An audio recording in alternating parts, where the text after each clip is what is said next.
A wonderful day to you all. Welcome to the next lesson of Afperiode.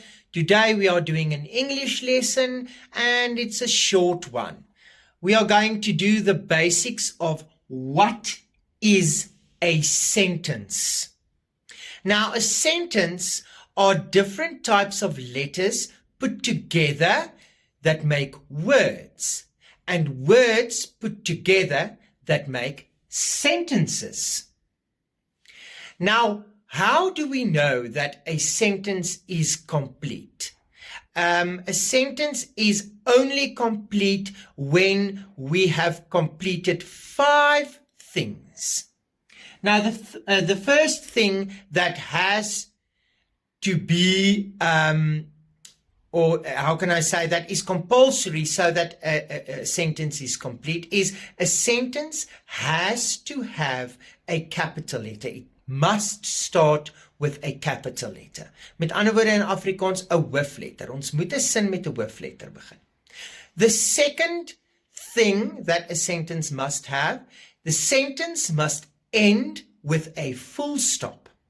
So ons moet ons sin eindig met 'n punt. The third thing, a sentence must have a noun in it.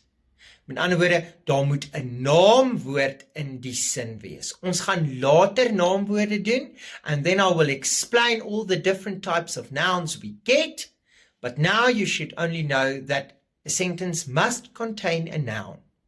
A sentence must also contain a verb.